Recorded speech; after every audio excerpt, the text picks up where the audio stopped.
История человечества знает множество случаев нападения хищников на людей. Иной раз животное бросается на человека, защищая себя, детенышей или свою территорию.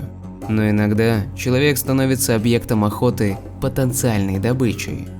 Именно в начале 20 века близкий к Гималаям Непальский регион терроризировался самым известным и кровожадным животным-людоедом. Мужчины, женщины и дети пропадали в джунглях. Нападения были настолько частыми и жестокими, что местные жители начали поговаривать о демонах и наказаниях от богов. Но виновницей была бенгальская тигрица. Нет в мире животного, способного сравниться с ней в количестве пролитой крови. Всего за несколько лет ей удалось убить свыше 436 человек. Но что же заставило тигрицу вступить на этот путь? Разве животное не должно бояться человека и его оружия? Должно, но не чампаватская тигрица.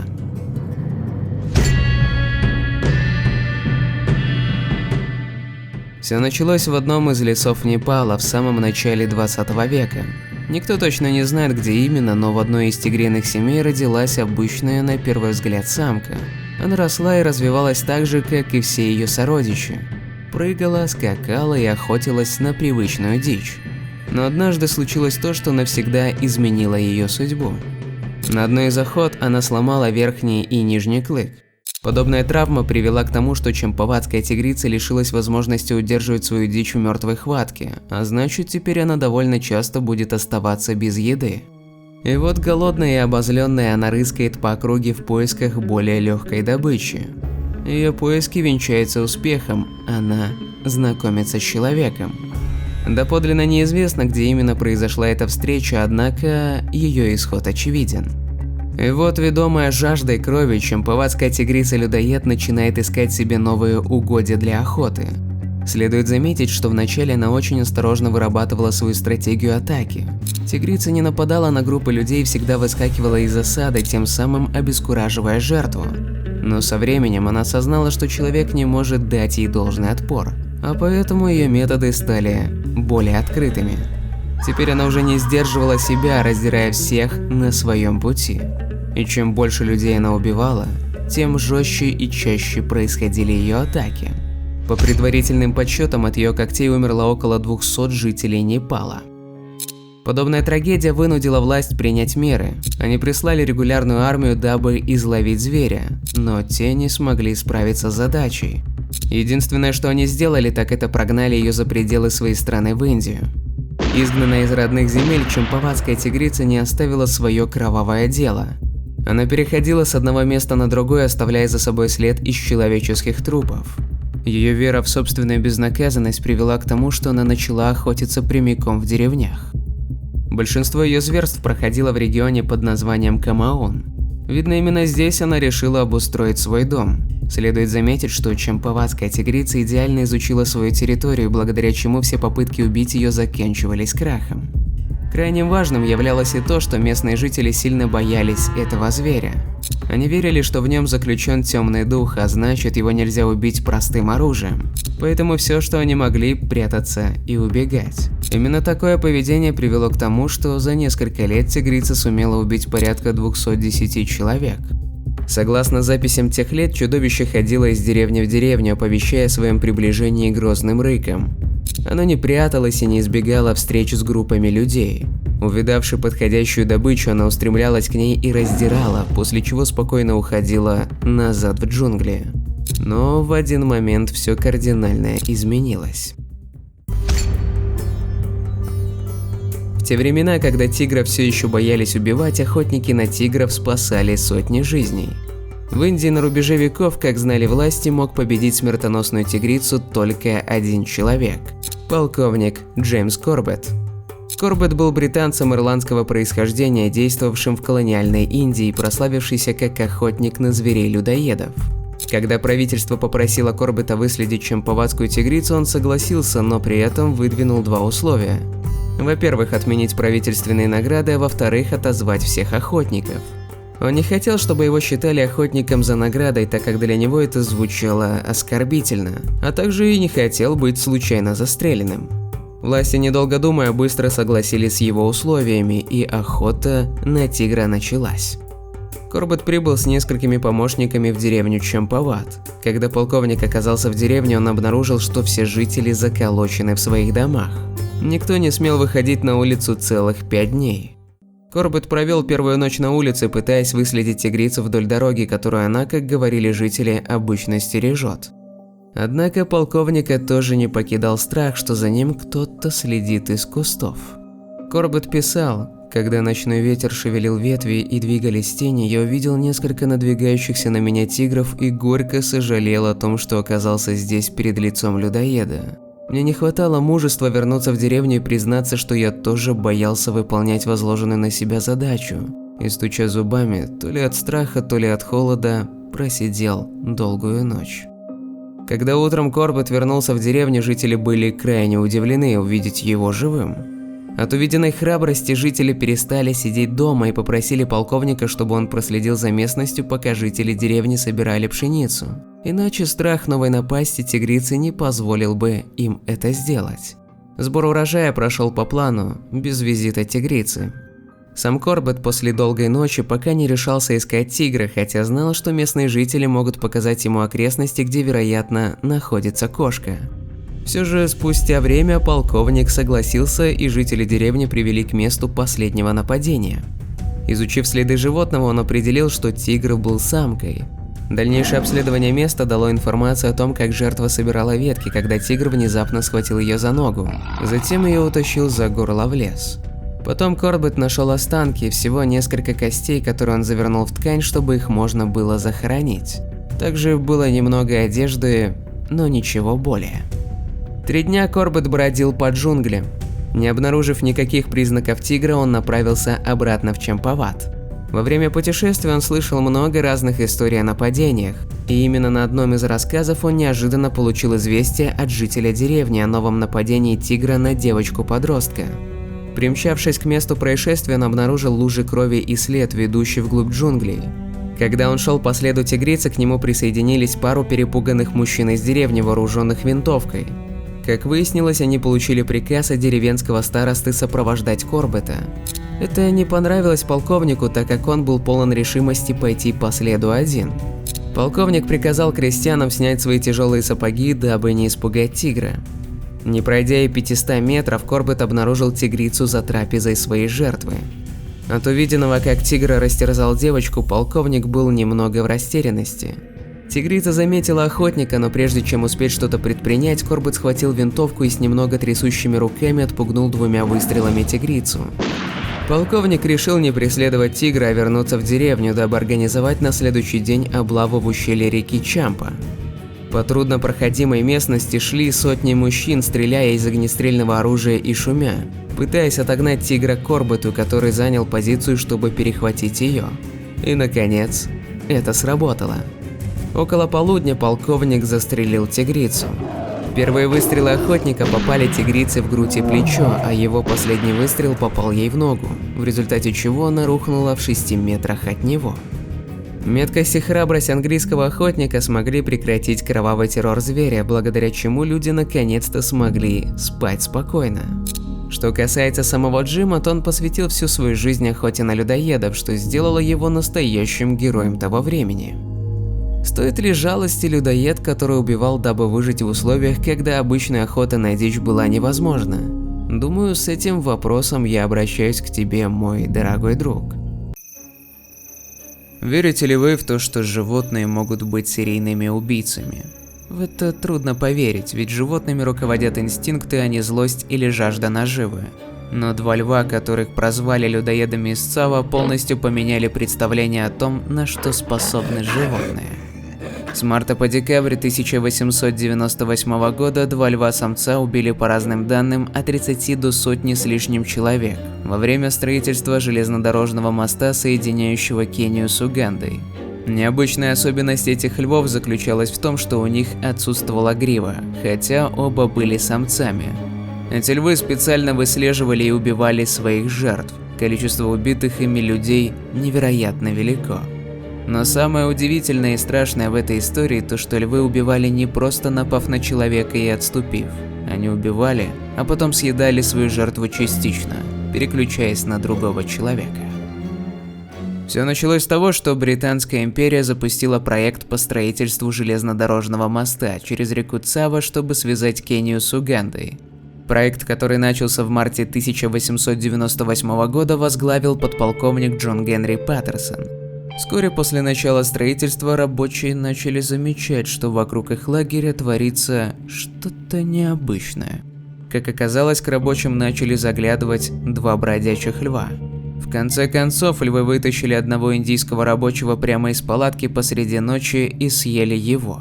За этим нападением последовало множество других. Рабочие пробовали различные методы, чтобы избавиться от львов. Они разжигали большие костры, чтобы отпугнуть от своего лагеря хищника, но все это было безрезультатно. Они построили забор из колючего кустарника, уверенные в том, что это сдержит львов. И такая уловка, несомненно, сработала бы, если бы речь шла об обычных животных. Львы, которые вкусили человеческой плоти, теперь обходили все препятствия. Они перепрыгивали через колючий кустарник или пролезали снизу, не обращая внимания на царапины, которые оставались у них на шкуре. Суеверные, пригнанные специально для строительства моста индийские рабочие прозвали львов «Призрак и тьма» и начали покидать это место. Объятые ужасом, они бежали с рабочих мест, как крысы с тонущего корабля. Строительство железнодорожного моста частично прекратилось, так как весь рабочий класс разбежался кто куда, лишь бы выжить и унести ноги. И тогда полковник Паттерсон понял, что пришло время предпринять серьезные меры. Расспросив работяг о последнем нападении, Паттерсон, уверенный, что поведение людоедов можно предугадать, организовал пост у палатки последней жертвы. То, что затея провалилась, стало понятно, когда вдалеке раздались истошные крики. Звери выбрали для нападения новый лагерь.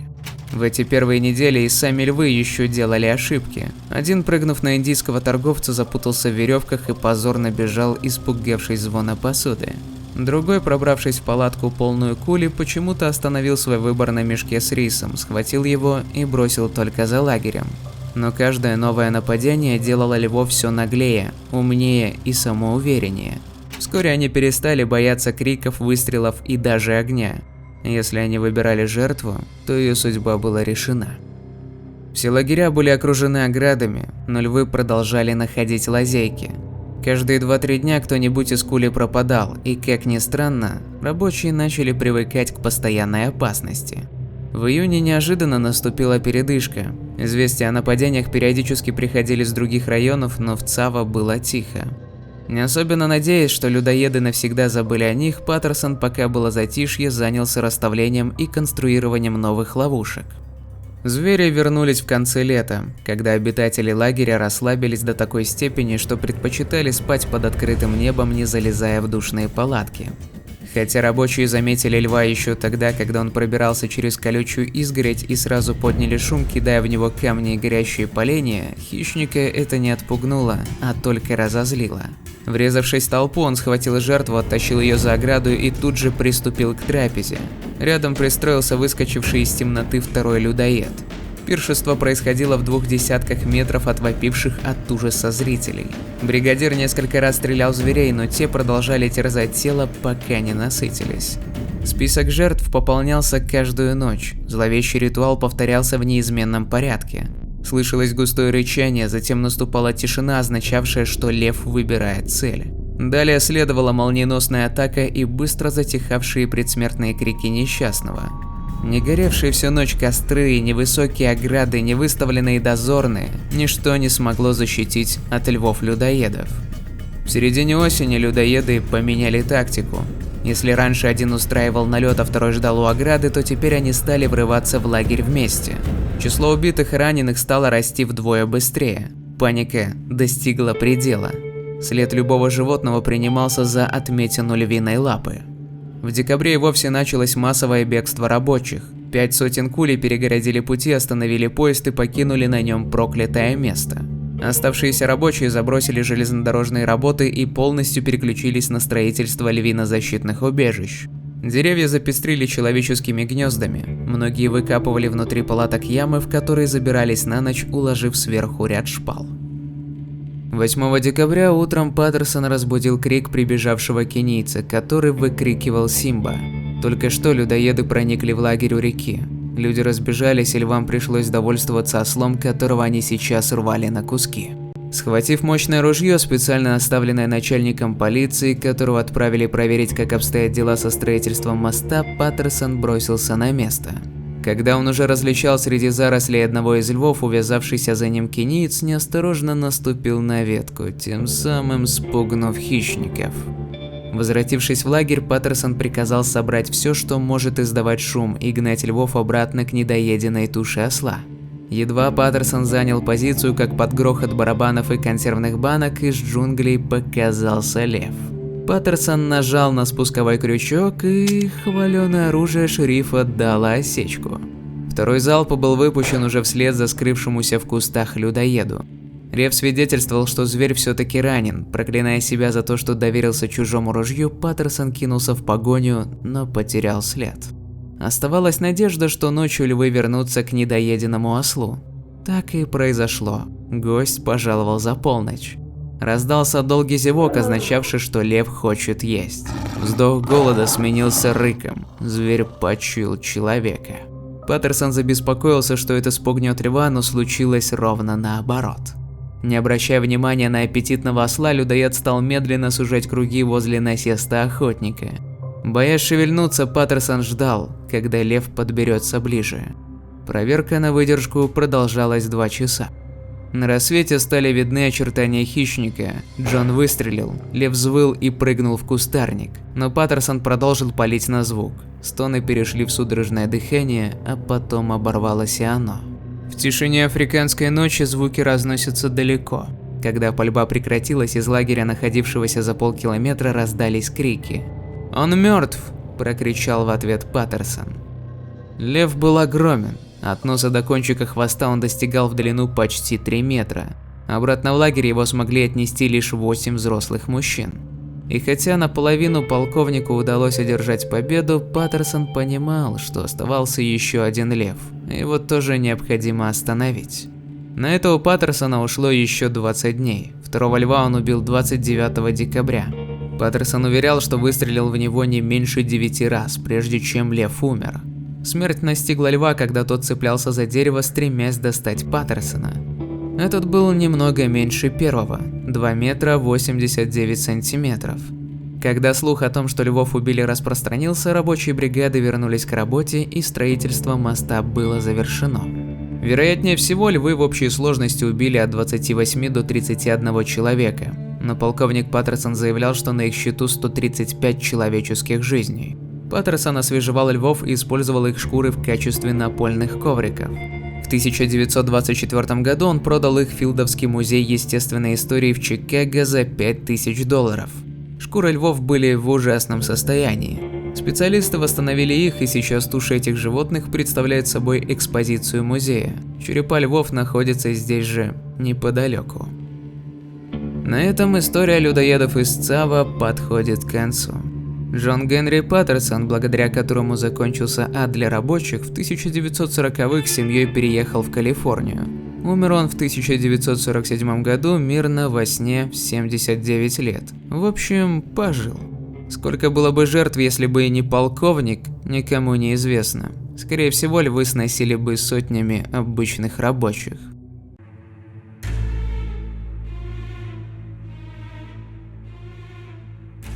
В реальной жизни порой происходят события, перед которыми меркнут сюжеты даже самых страшных сказок.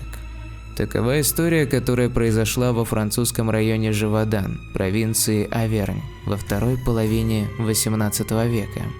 Чудовище, которое появилось там, не легенда и не миф.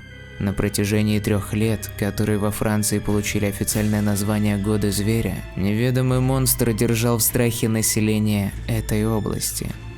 Многочисленными источниками зафиксированы 230 случаев нападения на людей огромного, отдаленного, похожего на волка животного. От 60 до 123 человек, по данным разных авторов, были тогда убиты зверем. Их имена были занесены в церковно-приходские книги графства. Такое разночтение в числе погибших объясняется тем, что в качестве жертв некоторые авторы рассматривали людей, бесследно пропавших в то время в окрестных лесах. По свидетельству выживших очевидцев, он был размером с большого теленка, имел вытянутую как у борзой морду, очень широкую грудь, длинный похожий на кошачий хвост с кисточкой и большие выпирающие из пасти клыки. Шерсть зверя была желтовато-рыжей с темной полоской вдоль хребта. Некоторые очевидцы говорили о темных пятнах на спине и боках. Один из них оставил такое описание. Мерзкая тварь была немногим меньше осла с широкой грудью, огромной головой и толстым загривком. Уши походили на волчьи, только малость длиннее, а морда, что кабанье рыло. Вот еще одно. Тело у зверя вытянутое, он жмется им к земле, шерсть рыжеватая с черными полосами на спине. Очень длинный хвост, когти невероятной величины. Свидетели с удивлением и ужасом говорили, что зверь не проявлял никакого интереса к скоту и домашним животным, нападал только на людей. Необычна была и манера нападения. Он поднимался на дыбы и сбивал человека с ног ударами передних лап. В отличие от других хищников, он старался не перегрызть шею, а кусал голову и лицо своих жертв. Описан случай, когда зверь прыгнул на коня и опрокинул его вместе с человеком. Поражала также сверхъестественная изворотливость и неуязвимость зверя. Бесполезны были ловушки, расставленные в окрестных лесах. Нетронутыми оставались отравленные приманки, с невероятной легкостью уходил от многочисленных облав. Большинство выживших после его нападения людей уверяли, что зверь понимает человеческую речь.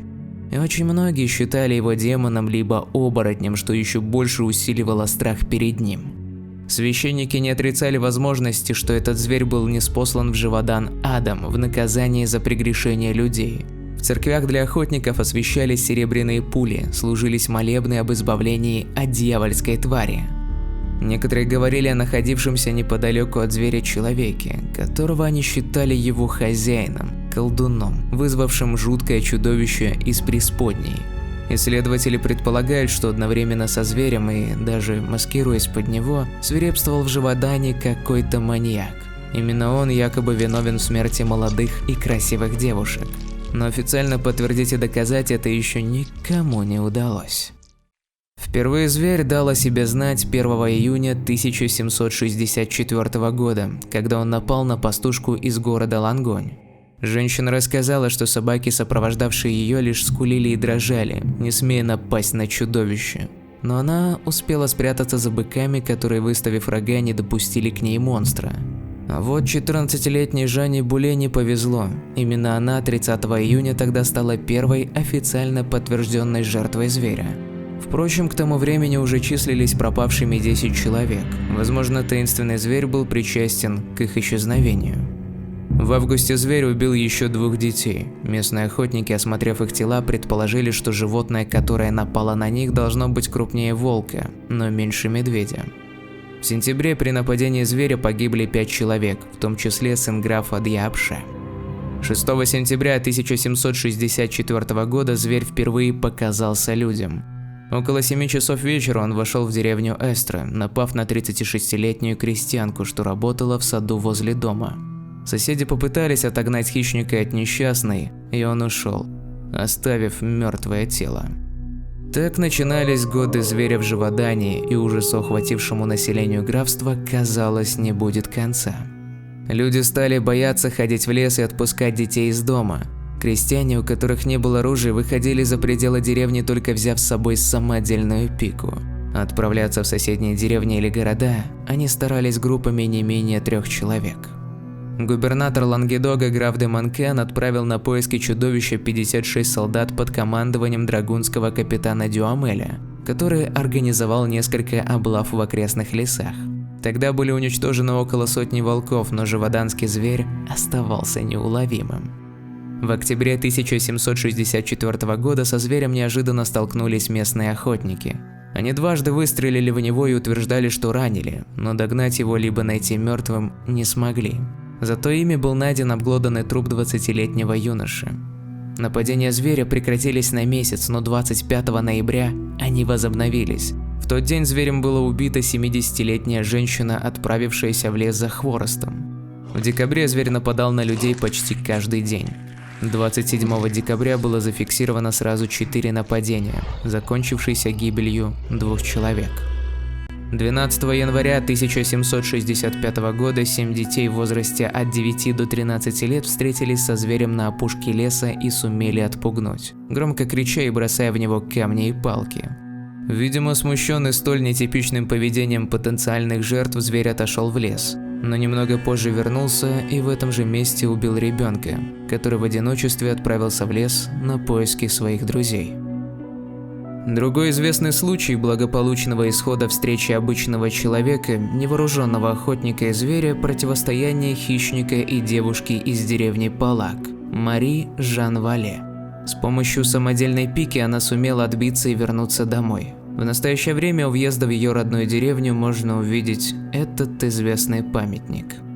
Но такие благополучные столкновения со зверем были исключением из правил. Только за январь 1765 года погибли 18 человек. 5 апреля того же года зверь напал на 4 детей и убил всех. К осени число зафиксированных нападений достигло 134, а количество погибших – 55 человек. В январе все того же 1765 года сведения о таинственном чудовище, уничтожающем людей в Аверне, дошли до Людовика XV. Король отправил на поиски зверя знаменитого нормандского охотника де Неваля, который к тому времени имел на своем счету более 1000 лично застреленных волков. Вместе с сыном, также известным охотником, де Неваль отправился в Живодан. С собой они привезли 8 испытанных в многочисленных облавах гончих. В течение нескольких месяцев, начиная с 17 февраля 1765 года, они прочесывали леса Аверни, не делая перерывов даже на время непогоды. 1 мая 1765 года живоданский зверь был все же найден и даже ранен, но ему вновь удалось уйти от погони. Теперь охоту на зверя возглавил граф де Апше, сын которого, как мы помним, стал одной из первых жертв этого чудовища. Успеха удалось добиться 19 июня 1767 года, когда одному из участников облавы, в которой принимало участие около 300 человек, Жану Шестелю удалось застрелить зверя. Осмотры вскрытия монстра несколько разочаровали охотников. Как это часто бывает, выяснилось, что у страха глаза велики. И не так страшен черт, как его малюют. Оказалось, что длина зверя от головы до хвоста всего 1 метр, но животное, в общем-то, подходило под описание.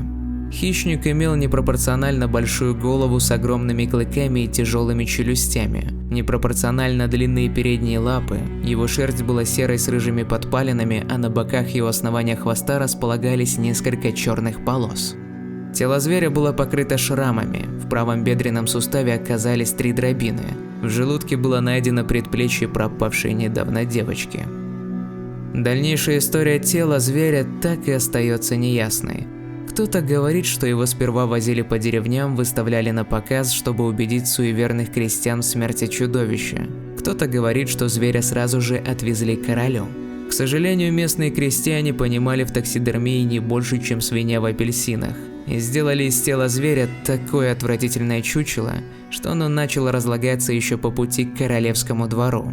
Людовик XV юмор не оценил, засвидетельствовал подлинную животную природу чудовища, не утруждая себя копанием в мертвечине, и повелел то ли выкинуть чучело, то ли сжечь его, то ли отправить тело для утилизации ближайшим родственникам маркиза де Апше, который командовал той самой облавой, окончившейся успехом. Если верить последней версии, то чучело закопают в саду дома семьи де ла Рашфука.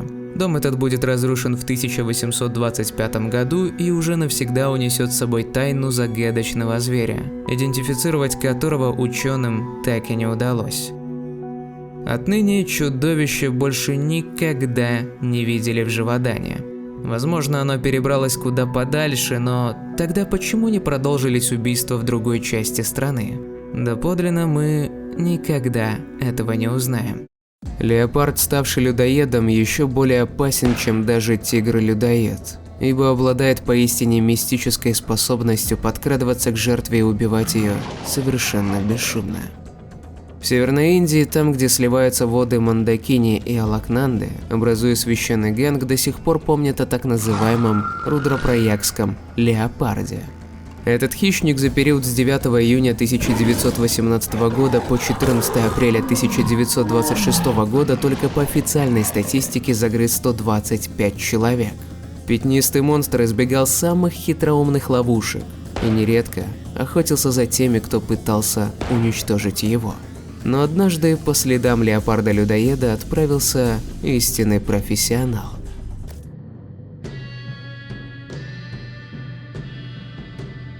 В сельской администрации Индии существует уникальная должность патвари. Так называют чиновника, который регистрирует в подведомственных ему деревнях случаи гибели людей от нападения диких животных или укусов ядовитых змей и насекомых. С лета 1918 года патвари ряда населенных пунктов Гарвала сообщили своему начальству о появлении страшного леопарда-людоеда. Останки первых жертв хищника были обнаружены вблизи Рудрапраяга, места слияния двух рек. Молва быстро окрестила пятнистого убийцу Рудрапраягским леопардом-людоедом.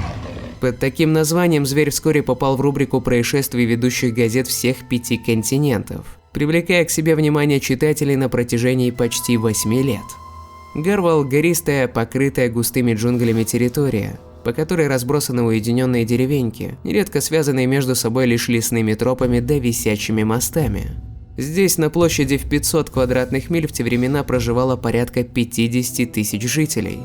Кроме того, через Гарвал проходили маршруты паломников, которые направлялись к священным для каждого индуса истокам Ганга. Паломники обычно передвигались группами, непременно босиком, нередко устраивая ночлег на открытом воздухе. За год дорогами Гарвала проходило свыше 60 тысяч паломников. У леопарда были неограниченные возможности выбирать себе жертву, что называется, по вкусу.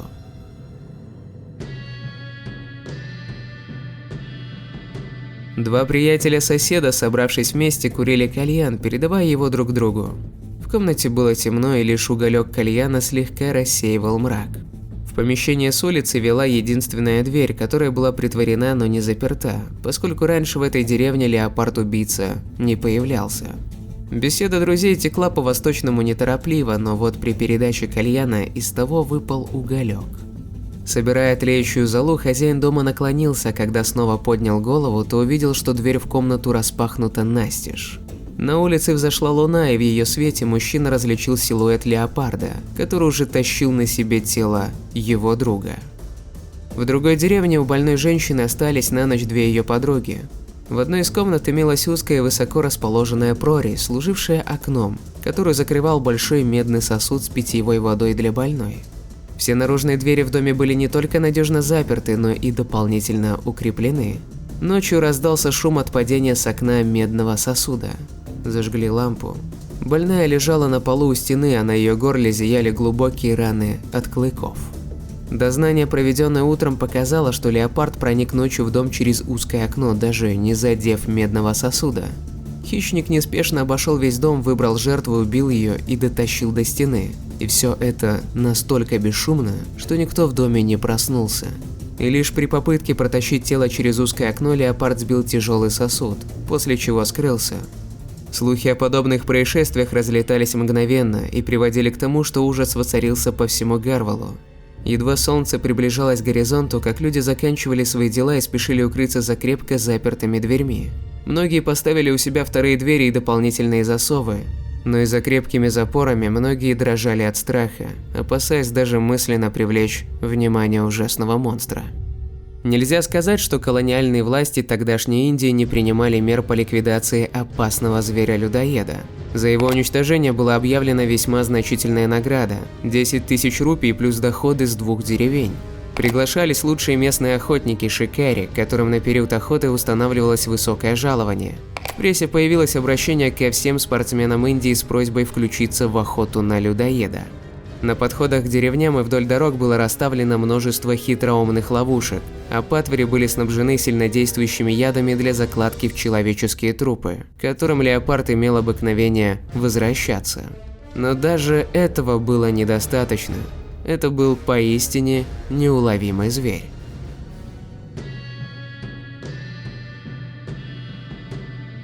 Летом 1925 года по просьбе Уильяма Иббитсона, советника губернатора Соединенных Провинций, к охоте на людоеда подключился известный в Индии следопыт Джим Корбет.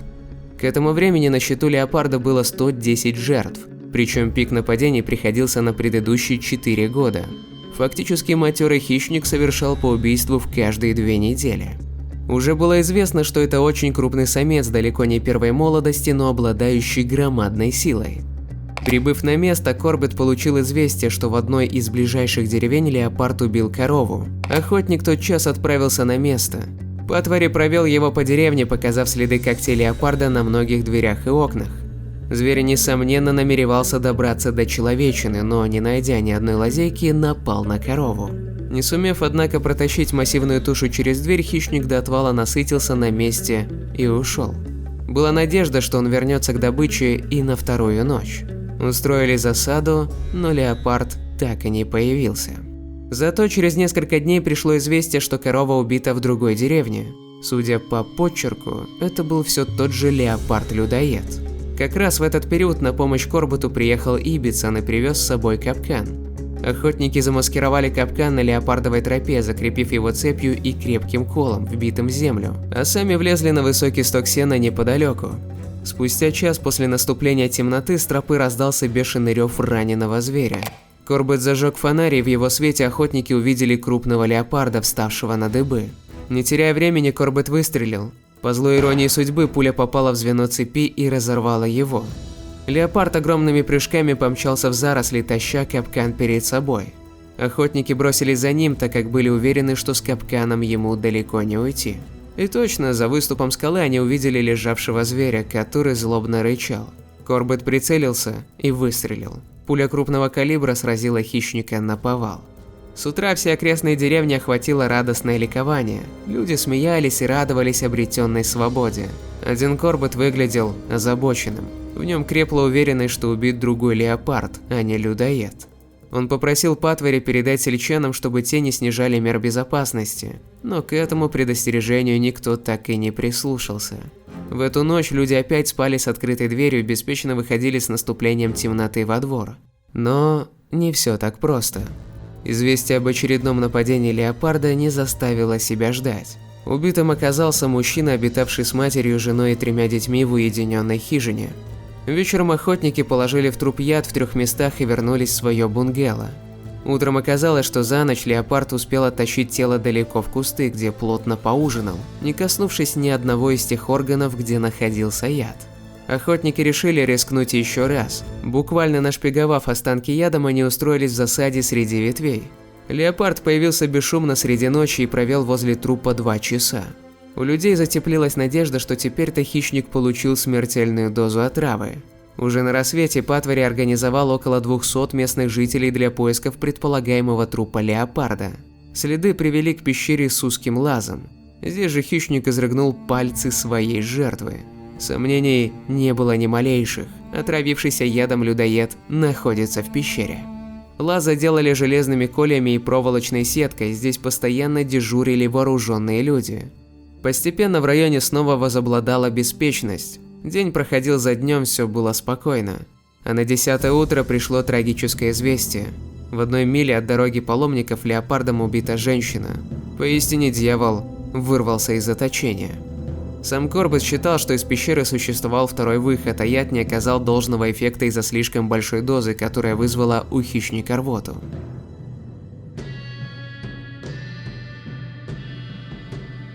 Еще не раз казалось, что леопард угодил в надежную ловушку, но непостижимым образом этот дьявол воплоти снова и снова уходил от возмездия. Однако теперь Корбет имел ясное представление об основных маршрутах хищника.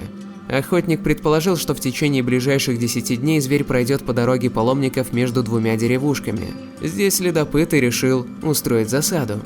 В 100 ярдах от убежища паломников росло одинокое манговое дерево. Под этим деревом Корбет вбил в землю крепкий кол, привязав к нему козу с небольшим колокольчиком.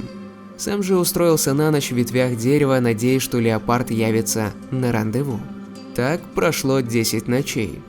Леопард бродил где-то поблизости, из одного дома он утащил овцу, а из другого козу. Он словно выжидал чего-то. Наступил вечер 11-го дня. Неужели снова придется уезжать, не выполнив своей миссии? Внезапно до его слуха донесся шорох у подножья дерева. Жалобно заблеяла коза, отчаянно задергался колокольчик. Корбет нажал кнопку фонарика и прямо под собой увидел леопарда. Без раздумий нажал на курок, и в тот же миг фонарик погас. Выстрел прозвучал в 10 часов вечера. Колокольчик козы продолжал позвякивать, следовательно, коза осталась невредимой. Но где же леопард? Лишь в 6 часу утра, когда начало светать, обессиленный охотник спустился с дерева. Кровавый след вел к скальному выступу. Там, раскинув лапы, лежал леопард. Он был мертв. Несомненно, это был он, ужас Гервала, старый матерый зверюга с седой мордой и безусыми губами. Язык и зубы у него были стерты и черные, очевидно результат действия цианида. Его старые зарубцевавшиеся раны полностью соответствовали информации о предыдущих схватках и выстрелах. Утром тело хищника обмерили, его длина от морды до кончика хвоста составляла почти 2 метра 40 сантиметров. Что стало с телом после убийства, доподлинно неизвестно. Известно лишь то, что история леопарда из Рудрапраяга наконец подошла к концу.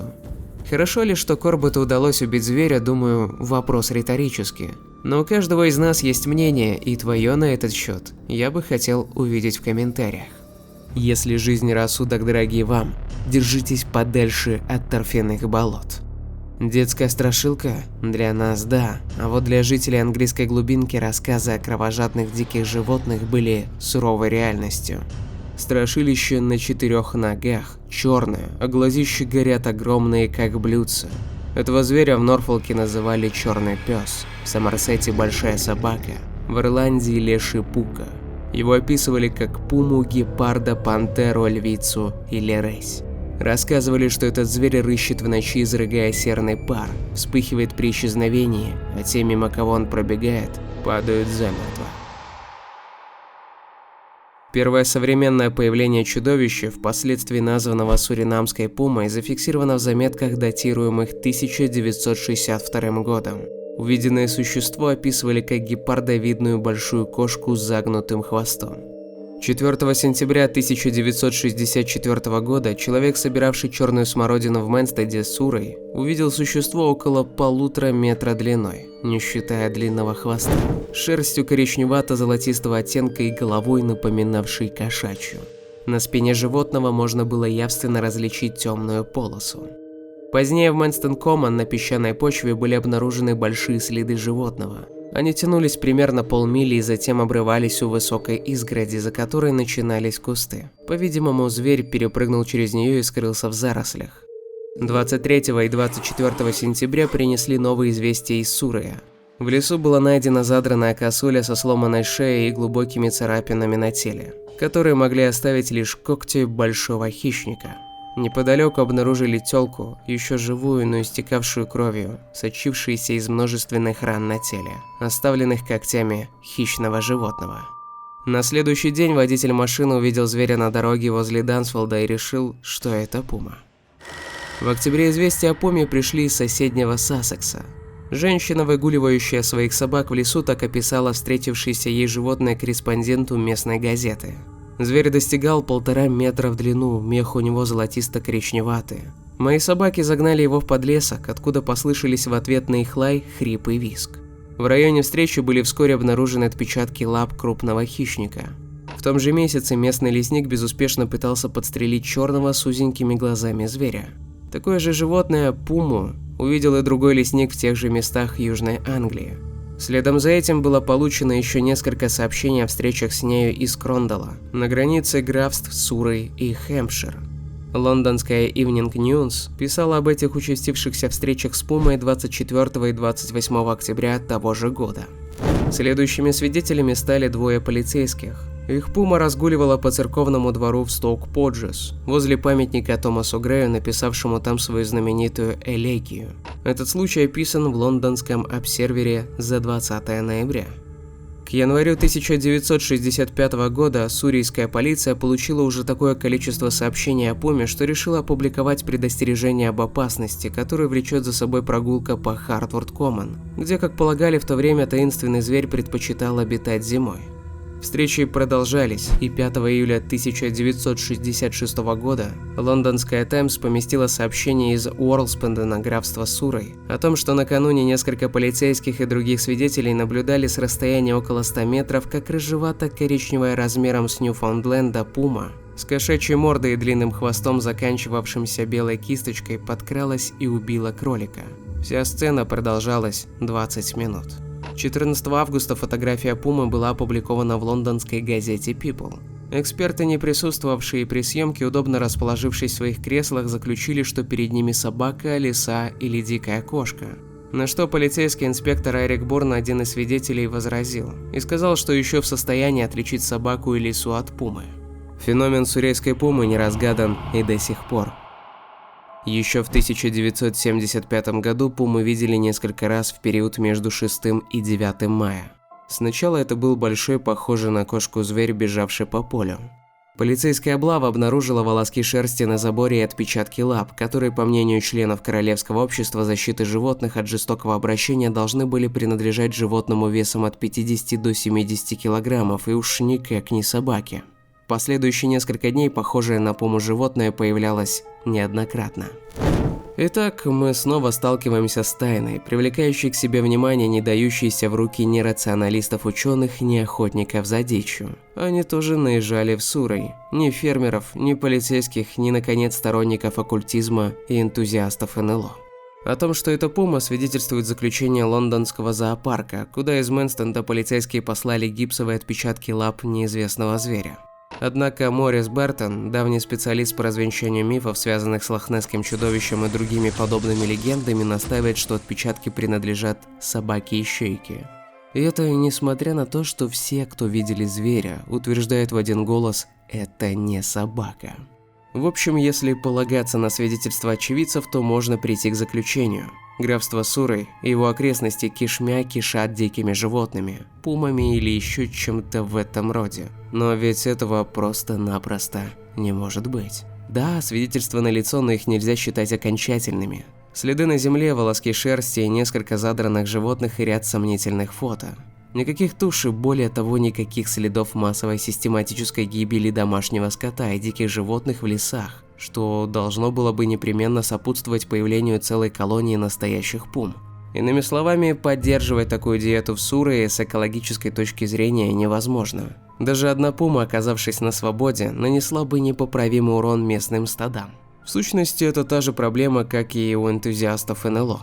Свидетельства, которыми располагают сторонники одного и другого феномена, носят не физический, а феноменалистический характер. Мы не можем не верить в существование как НЛО, так и английских пум, потому что их действительно видят, и видят часто. С другой стороны, мы не можем верить в них так же, как мы верим в существование аэропланов или лисиц, так как НЛО и пуму в силу их природы нельзя поймать и изучить научными методами. Черную собаку также часто видели, но никому не удалось ни подстрелить, ни поймать ее. Пума в Суррее наводит на мысль о животных порождениях нечистой силы, таких как черный медведь без головы, терроризировавший одну сомерсетскую деревню в 17 веке, или об оборотнях и меняющих свою форму животных иллюзиях, о колдунах и о бесчисленных легендах, где фигурируют таинственные существа, населяющие все континенты и океаны мира. Из всего этого мы создали теорию, которая, подобно всем нашим теориям, носит незавершенный характер. Она заключается в том, что существа, ныне вымершие, а когда-то населявшие те или иные участки суши или моря, продолжают после своей гибели являться в виде призрака в том же самом месте, обретая физическую реальность, чтобы однажды окончательно вернуться. В нашем распоряжении имеются некоторые удивительные случаи возвращения к жизни, казалось бы, вымерших видов. Например, в конце 30-х годов у Коморских островов поймали латимерию, кистеперую рыбу-ровесницу древнейших ящеров. Она считалась вымершей 350 миллионов лет назад. А бронтозавры и плезиозавры вымерли гораздо позже. Наибольший успех выпал на долю неведомого обитателя шотландского озера Лохнесс. Об этом существе написано немало книг, а сколько свидетелей, увидевших его в озере, и сосчитать не удастся. Некоторые зоологи допускают возможность пропитания небольшой колонии животных в этом озере. Глубина его почти четверть километра, протяженность 38. Видимо, в отдаленную эпоху оно было морским заливом, а изолированным водоемом стало после землетрясения или в результате постепенного подъема суши после окончания ледникового периода на севере Европы. Морские животные, оказавшиеся в изолированном от моря водоеме, могли выжить, несмотря на постепенное опреснение воды. Мягкий климат, множество рыбы, планктон, отсутствие врагов – все это могло благоприятствовать их существованию. Надо сказать, что водное животное расходует энергию лишь тогда, когда движется. В состоянии покоя оно может долго пребывать с абсолютно расслабленными мышцами, при этом обмен веществ у нее менее интенсивен. Ему требуется относительно меньше энергии, чем сухопутному собрату таких же размеров. Следовательно, оно нуждается в меньшем количестве пищи и расходует меньше кислорода. Утверждение авторов о том, что нет физических следов этих огромных существ, вовсе не доказывает фантомность их существования. Известно, что крокодилы и другие рептилии, пресмыкающиеся, заглатывают камни, которые играют у них роль балласта. Поэтому трупы их могут оставаться под водой и там поедаться придонными животными. Не факт, да и скорее всего никогда такого не произойдет с нашим героем видео. Ведь сурейская пума куда больше, чем просто животное. Это сотни легенд, тысячи свидетелей и несчитанное количество хищных животных, собранных в один единственный феномен, который на самом деле существует. А ты что думаешь по этому поводу? Пока.